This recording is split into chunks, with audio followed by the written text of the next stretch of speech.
say my musical influence comes from a lot of jazz greats like John Coltrane and Lester Young and the really like amazing tenor players back in the day. But also at the same time, I really love hip hop. So some of my favorite jazz players are like Roy Hargrove and Kamasi Washington, who are players that have gone into hip hop genres and played with like rappers and stuff like that. Like that's stuff that I think is super cool that I would love to do. But yeah, they are my musical inspiration. How did you get involved with iBuildBridges? Before being in iBuildBridges, I was in Winehouse, who, we're part of the program now, but we had just played a free gig in Seattle that, we really thought nothing of, which is why it's really important that you take any opportunity you have to play, because you never know who's going to be there. Because at this random gig that we really weren't thinking much to come out of it, we met Eduardo, who asked us to join the program, which was super crazy and like spontaneous, and yeah, that was super cool. So that's pretty much how I joined. Tell us about Change, our collective composition in progress. Our new song Change is a very interesting experience because we're writing it all from, a virtual setting. Like none of us are together.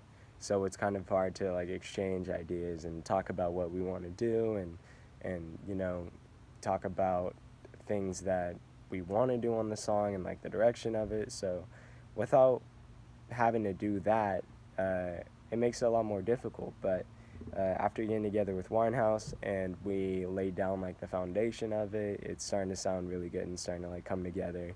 I think it's going to be a really uplifting and like happy song for people to listen to. And the name Change, it's really about bringing people together. And I think in a time like this, that is super important with like all the stuff going on with like the election and like COVID and just everything. Will be super good to have a song out there that really inspires creating stuff together and being together and just being happy. So yeah.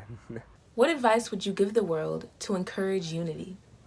I'd say something that can make the world be more united would probably have to be seeing the positive things in people and really just loving each other more. Like I see a lot of things, especially in my age group and just with social media, that's like, if you're a Trump supporter, if you're a Biden supporter, then, you can block me or unadd me and stuff like that, which I think is just very counterproductive and doesn't really help anybody. And I just see a lot of people focusing on like the hate that's going around and the negativity instead of thinking about the positive stuff going around. And like there's so many people that are willing to lose people that they love or that they really care about because of something simple like their political belief, which is just crazy to me. And I think if we could make sure that people know that that's not everything and that there's more important things than that,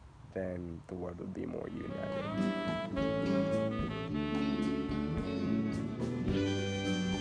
My name is Seth Reynolds. I'm a bridge builder and I build bridges.